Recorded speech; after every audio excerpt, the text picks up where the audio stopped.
If I don't wake up tomorrow, nobody at work will notice. The sentence was written in shaky blue ink at the bottom of a cheap paper diary stained by what looked like tears, and the moment Ethan Calloway read those words, the noise of the entire 47th floor seemed to disappear. Outside the glass walls of his Manhattan office, millions of dollars were changing hands every second. Screens glowed with stock prices. Executives in tailored suits rushed through marble hallways carrying tablets and espresso cups that cost more than most people's lunches. The headquarters of Callaway Global never slept. It hummed day and night like a machine too powerful to stop. But for the first time in years, Ethan wasn't looking at contracts or profit charts. He was staring at the final line of a forgotten diary someone had accidentally left behind in the executive elevator. The little notebook rested in his hands like it weighed 100 pounds. Its faded floral cover was bent at the corners. A small silver star sticker peeled off near the spine. It looked painfully out of place against the polished black oak desk in front of him.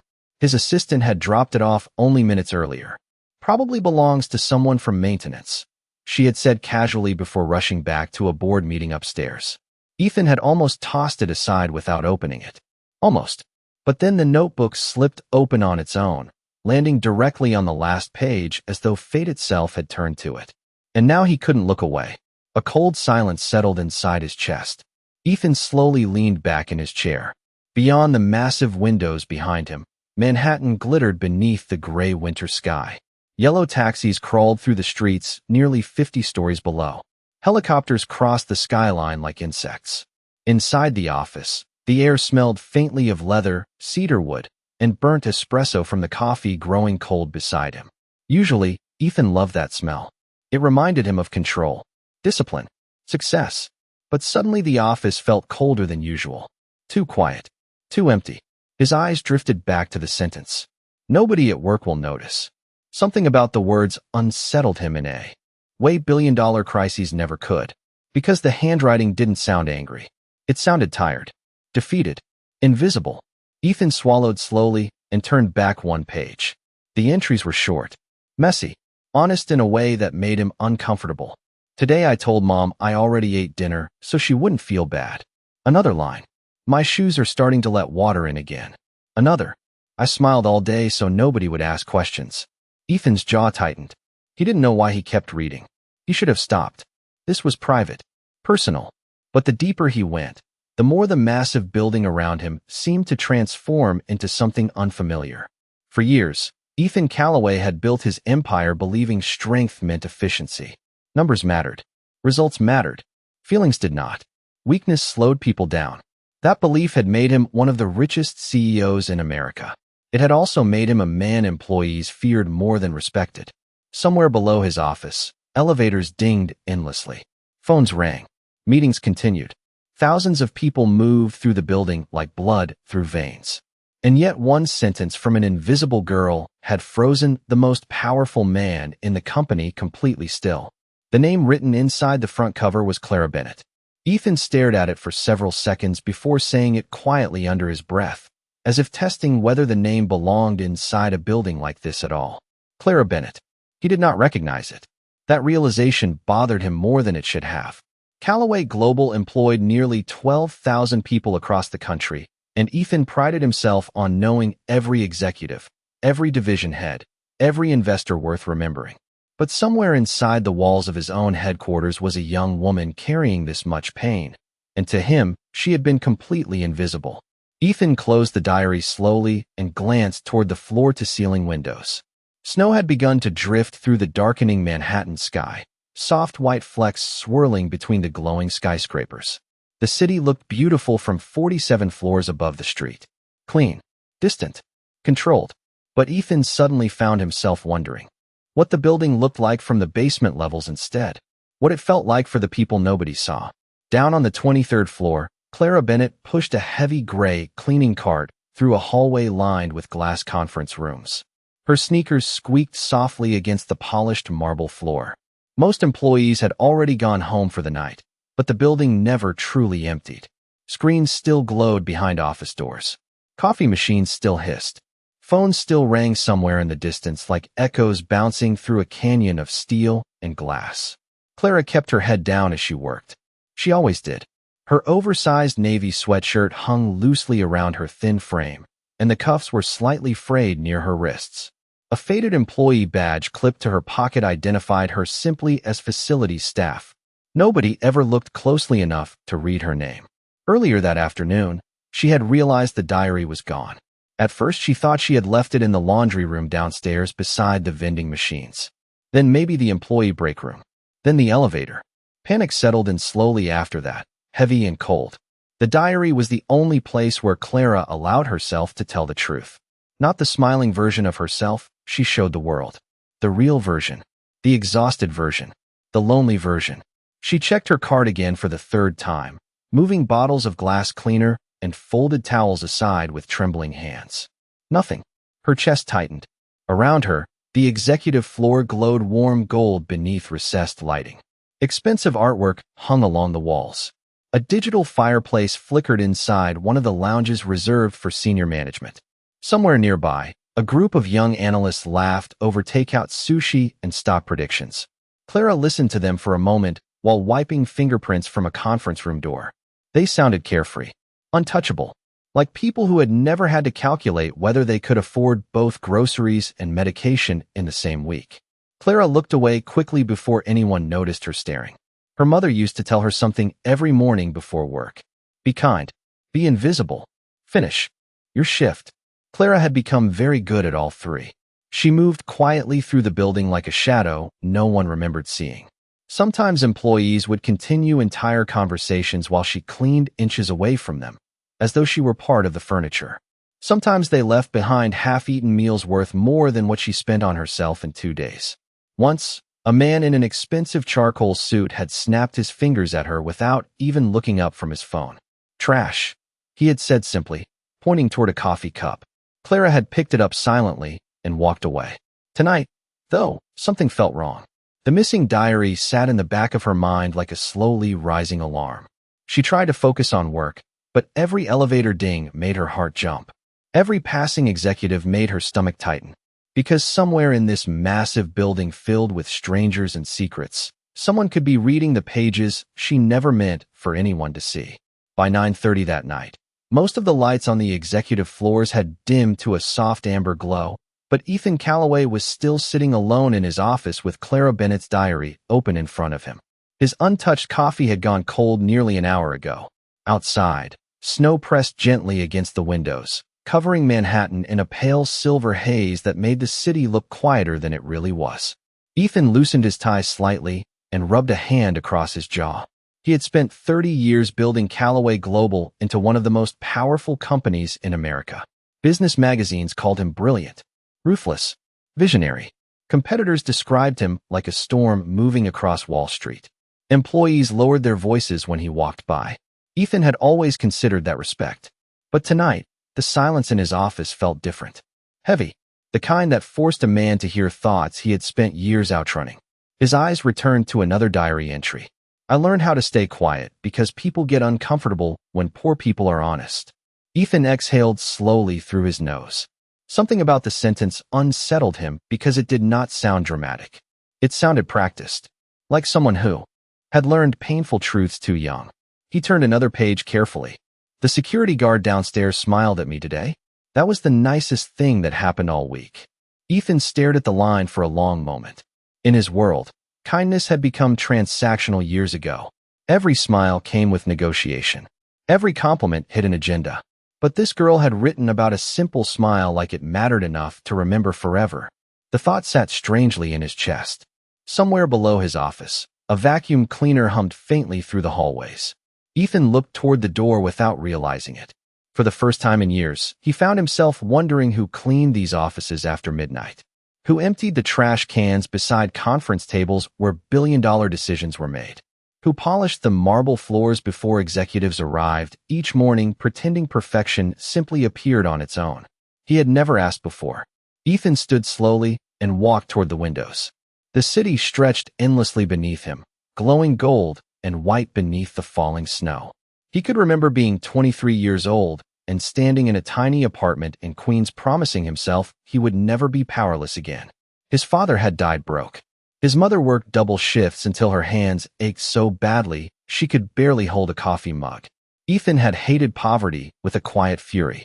He spent decades climbing away from it so aggressively that somewhere along the way he stopped seeing people who were still trapped inside it. Behind him, the diary remained open on the desk. Ethan glanced back at it reluctantly, as though it were exposing parts of himself he did not want examined. Another page caught his attention. Mom fell asleep at the kitchen table again tonight.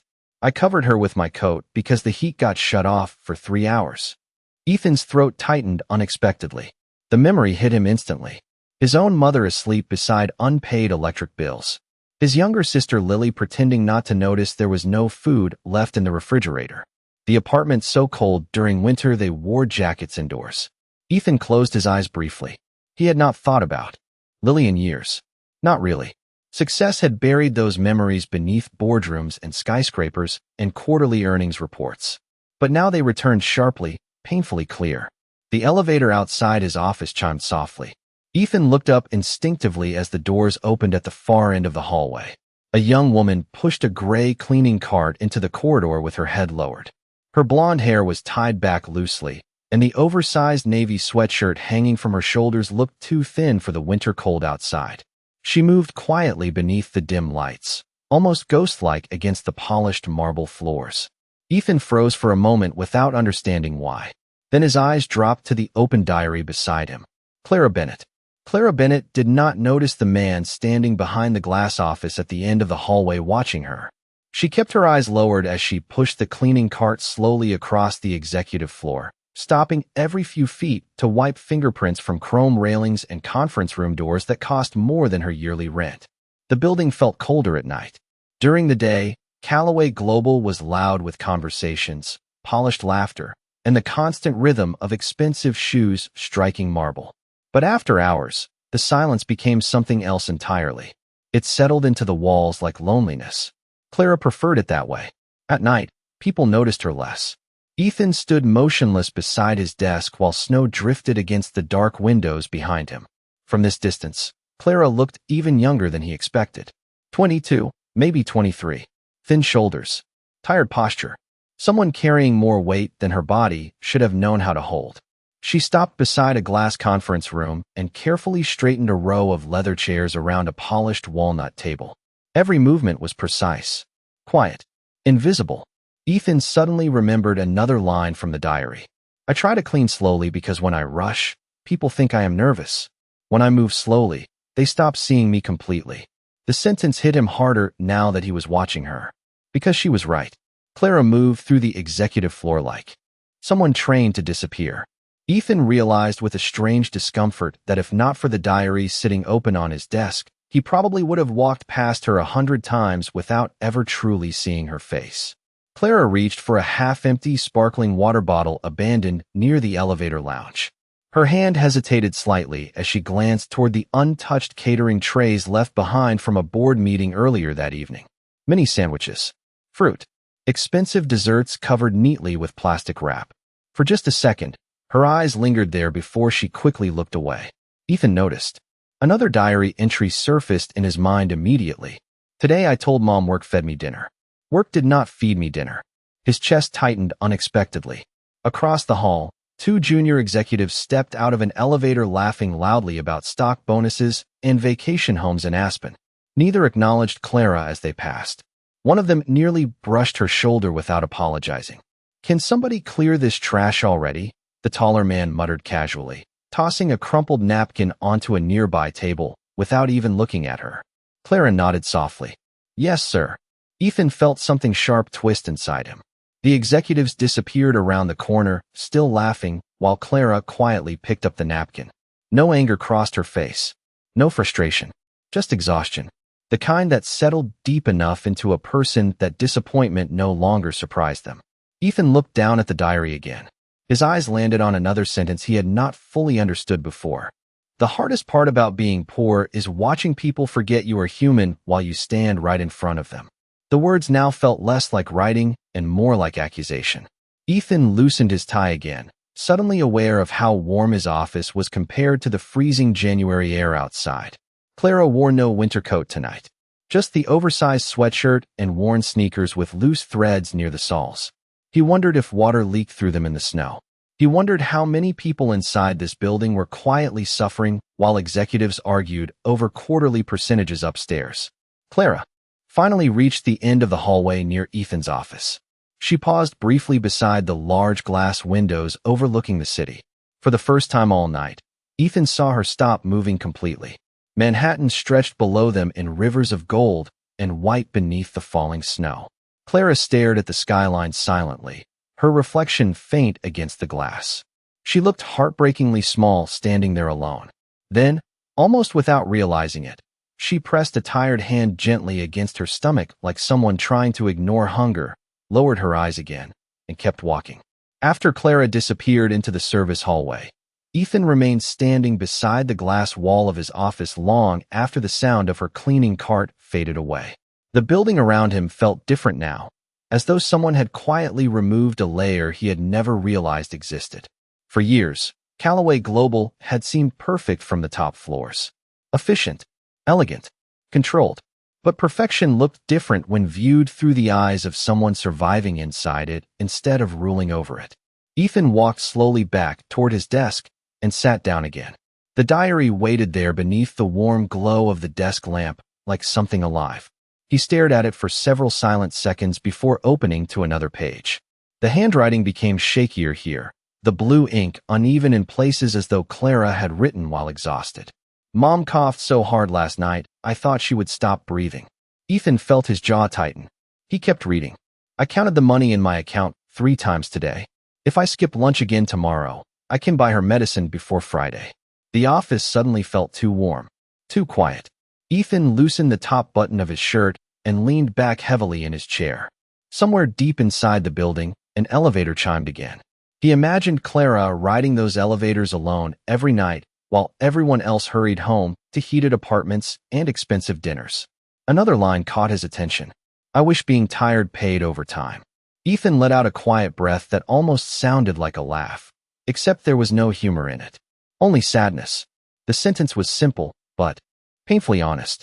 It sounded like someone trying to survive without allowing themselves the luxury of complaining. Ethan thought about the junior executives laughing in the hallway earlier. Aspen ski trips. Bonus checks. Investment properties. Meanwhile, one of the people cleaning their offices was starving herself to keep her mother alive. And nobody noticed, including him. Ethan rubbed a tired hand across his face. For the first time in many years, he did not feel powerful sitting behind the massive oak desk with the skyline at his back. He felt ashamed. His eyes drifted again toward another entry near the middle of the notebook. Sometimes I sit in the employee bathroom for 5 minutes longer than I should because it is the only place nobody expects me to smile. Ethan swallowed slowly. The sentence landed harder than he expected, because he recognized it. Not the exact words, but the feeling behind them. He remembered his younger sister Lily locking herself in the bathroom as a teenager after long nights listening to their parents argue about money. He remembered knocking softly on the door while she pretended she was fine. He remembered not knowing how much pain she had been hiding until it was too late. Ethan closed his eyes briefly. The memory came back sharper now than it had in years. Lily sitting on the fire escape outside their apartment at 16 years old, staring silently at the city lights while snow fell around her. Do you ever feel invisible, Ethan? She had asked quietly once. Back then he had laughed it off. Told her everybody felt sad sometimes. Told her things would get better once they escaped poverty.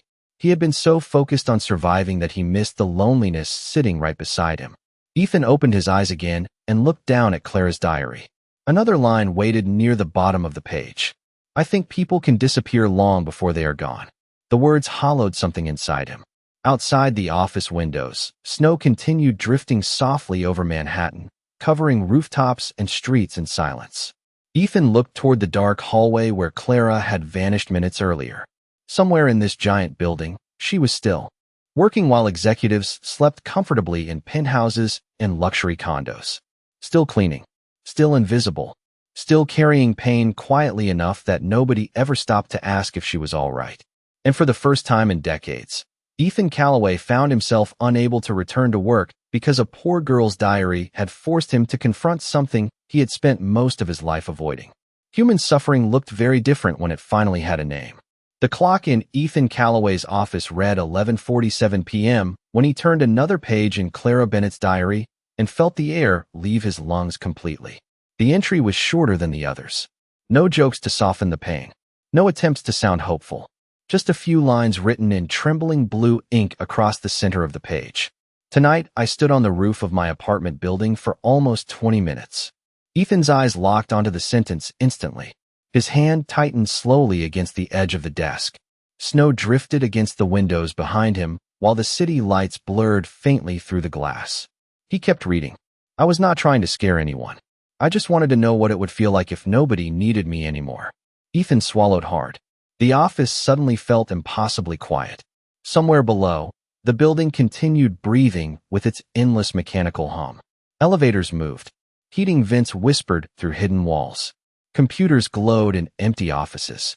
But inside Ethan's chest, something old and painful had started waking up. He looked back down at the diary again. I stayed because Mom would not know how to pay the electric bill alone. Ethan closed his eyes. For one terrible second, Clara's words stopped sounding like hers. They sounded like Lily's. His younger sister had once left behind a note folded inside a library book when she was 19 years old. He had not thought about the exact words in over 25 years, but now they returned with brutal clarity. I think everybody would breathe easier without me taking up space. Ethan had found the note too late back then. He had spent years blaming himself quietly while burying the guilt beneath work, ambition, and money. Success had become armor. Every skyscraper contract, every television interview, every $1 million earned was another brick between him and memories he did not want to touch. But Clara's diary was tearing through that armor line by line. Ethan stood abruptly from his desk and walked toward the windows again. His reflection stared back at him faintly in the dark glass. Expensive suit, silver at his temples, the face of a man newspapers called unstoppable. But right now, all Ethan could see was a tired boy from Queens who failed to notice his own sister drowning in silence. His chest tightened painfully. Behind him, Clara's diary remained open beneath the warm desk lamp like evidence in a trial nobody could escape. Ethan looked down at the streets far below. Tiny figures moved through the snowfall carrying grocery bags and umbrellas beneath glowing storefronts. Somewhere out, there was Clara's apartment. Somewhere out, there was a sick mother waiting for her daughter to come home after midnight, smelling like industrial cleaner and exhaustion. And somewhere between those freezing streets and this billion-dollar tower, a young woman had quietly reached a point where disappearing no longer frightened her. Ethan pressed a hand slowly against his mouth. He suddenly understood why the final sentence in the diary had frozen him so completely. It was not just sadness. It was recognition. The same loneliness. The same invisible suffering. The same quiet cry for someone to notice before it was too late. Ethan turned back toward the diary again with a growing sense of urgency crawling beneath his skin. His eyes moved quickly over the most recent pages. One line after another hit him harder now. Sometimes I wonder if being invisible eventually becomes permanent. Another, I am so tired all the time. And then the final sentence written at the bottom of the last page in smeared blue ink. If I do not wake up tomorrow, nobody at work will notice. Ethan stared at the words for a long moment before suddenly grabbing his coat from the chair beside his desk. For the first time in years, a board meeting, a stock report, and a billion-dollar company no longer felt like the most important thing in his building tonight. Finding Clara Bennett did. Ethan Calloway moved through the executive floor faster than anyone in the building had ever seen him move before. His polished shoes echoed sharply against the marble hallways while snowstorm light flickered across the glass walls around him. Employees usually froze when the CEO appeared unexpectedly after midnight. But tonight, Ethan barely noticed the startled faces turning toward him from late-night offices. His focus stayed fixed on one thought only. Find Clara Bennett. He checked the executive lounge first. Empty. The conference wing next.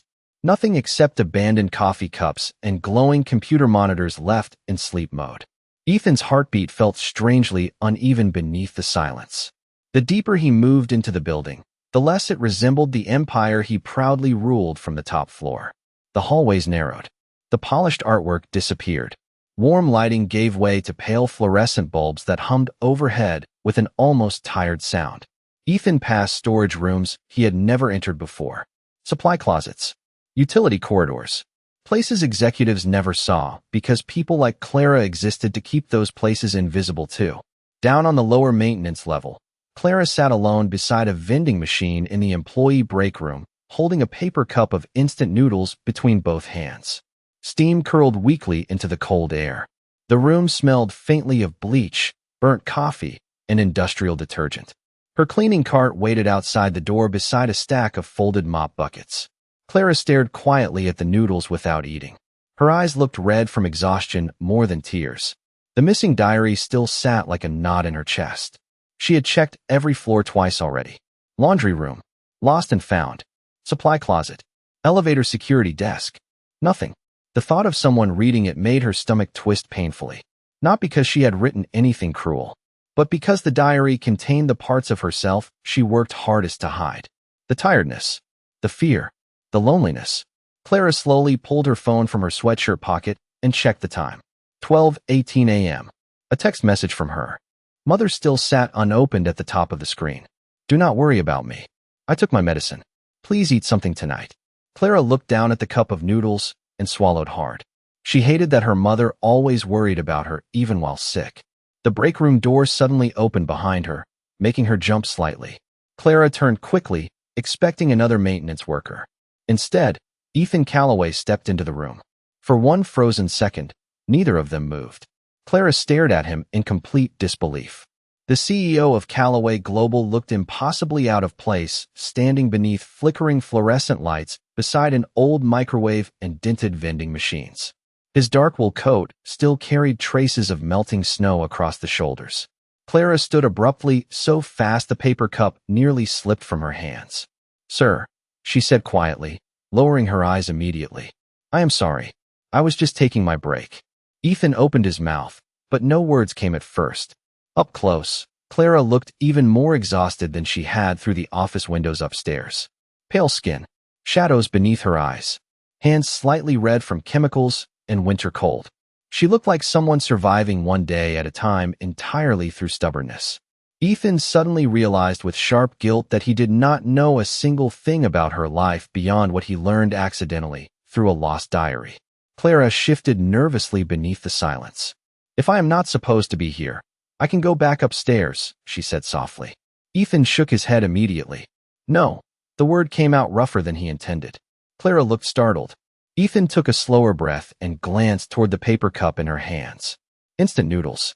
99 cents from the vending machine downstairs. The richest man in the building suddenly felt ashamed of the untouched catered dinners still sitting upstairs in executive conference rooms. Clara lowered her gaze again, clearly uncomfortable beneath his attention. Did something happen, sir? She asked quietly. Ethan looked at her for a long moment before carefully reaching inside his coat pocket. Then he placed the small floral diary gently onto the table between them. Clara's face lost all color instantly. Clara Bennett stared at the floral diary sitting on the break room table as though it might explode. The color drained slowly from her face, leaving her standing motionless beneath the cold fluorescent lights with the untouched cup of noodles trembling slightly in her hands. For a moment, the only sound in the room was the distant hum of vending machines and the soft hiss of old heating pipes hidden inside the walls. Ethan Calloway looked at her carefully, suddenly understanding why she had seemed so anxious all night. Clara set the noodles down slowly beside the diary. You found it, she whispered. Her voice carried relief for only half a second before something else replaced it. Fear. Clara's eyes lifted toward Ethan's face cautiously, and in that instant she knew. He had read it. Ethan saw the realization hit her immediately. Her shoulders tightened. Her fingers curled slightly against the edge of the table. The room seemed to shrink around them. Clara, Ethan began quietly, but she shook her head before he could continue. I am sorry, she said quickly.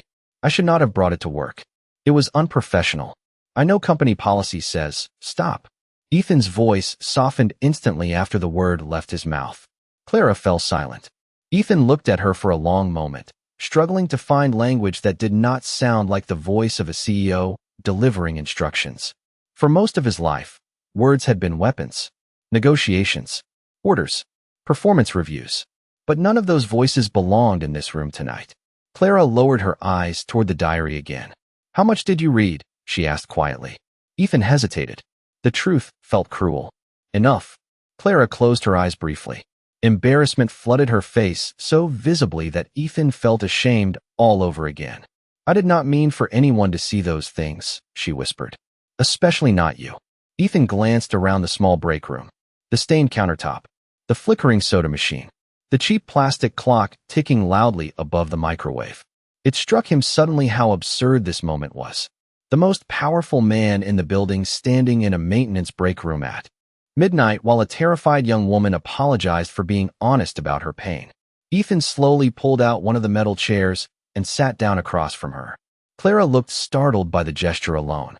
Executives did not sit in rooms like this. They especially did not sit beside employees like her. Ethan rested his hands quietly against the table. You wrote that nobody at work would notice if you disappeared, he said carefully. Clara's breathing seemed to catch for half a second. She looked away immediately. Snow pressed softly against the small basement window near the ceiling. Sometimes people write dramatic things when they are tired, she said softly, though the sentence sounded rehearsed, like something she had told herself many times before. Ethan shook his head gently. No, he said. Sometimes people write the truth when they are too exhausted to pretend anymore. Clara looked at him then, really looked at him for the first time all night.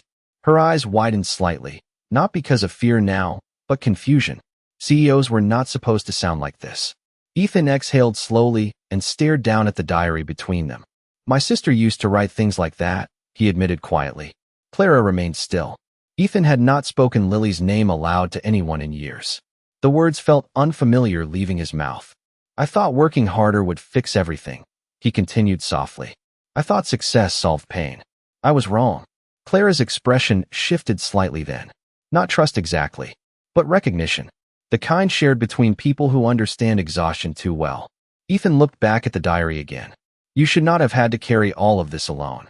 Clara's eyes instantly filled with tears she clearly did not want anyone seeing. She looked down quickly, embarrassed by them. I did not know what else to do, she whispered. Ethan felt something inside him break quietly at those words. Because beneath the billion-dollar company, beneath the marble floors and executive lounges and polished success, a young woman had been drowning silently inside his building for months. And nobody had noticed. Until now. By the following Monday morning, something inside Callaway Global had changed, although most employees could not yet explain what it was. The marble lobby still gleamed beneath the giant chandeliers. Executives still hurried through revolving glass doors balancing coffee cups and expensive briefcases.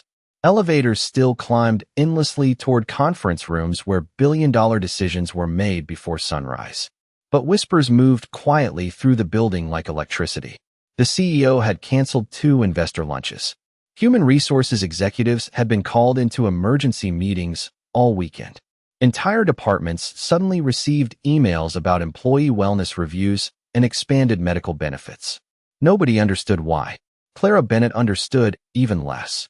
She stood frozen inside human resources on the 31st floor while a woman in a navy blazer slid a folder carefully across the desk toward her.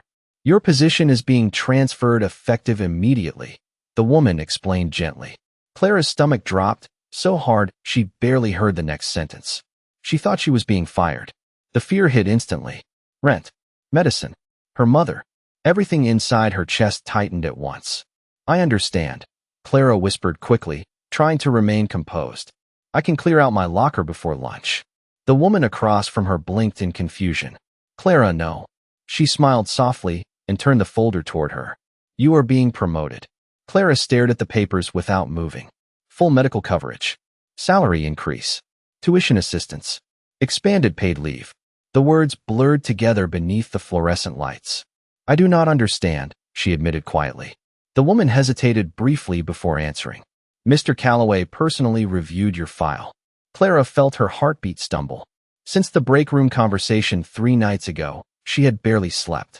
Ethan had returned the diary without judgment, without anger, but she still expected humiliation to follow somehow.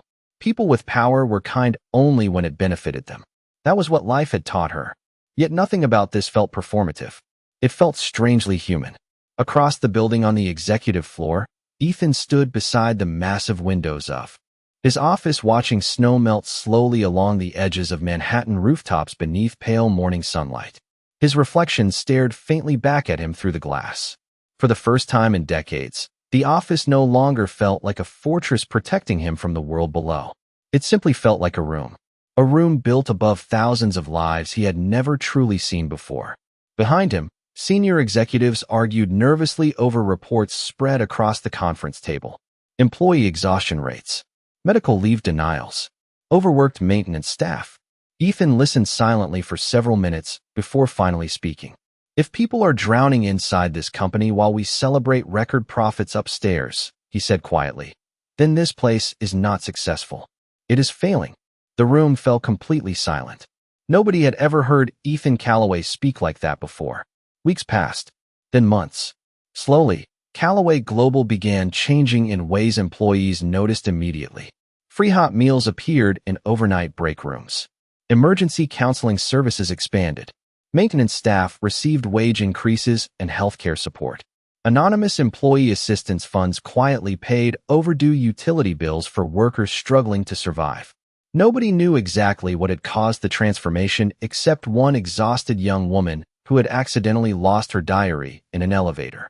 Clara still worked evenings sometimes, though now she attended community college classes during the day using the tuition program Ethan personally approved. Her mother's health improved slowly after finally receiving proper treatment. And every once in a while, when Clara stayed late cleaning conference rooms overlooking the snowy Manhattan skyline, she would notice something strange. Ethan Callaway no longer walked past invisible people without seeing them. Sometimes he stopped to ask security guards how their families were doing.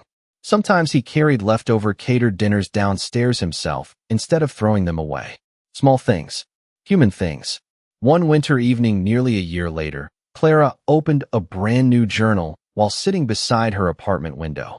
Snow drifted softly beyond the glass as city lights flickered below.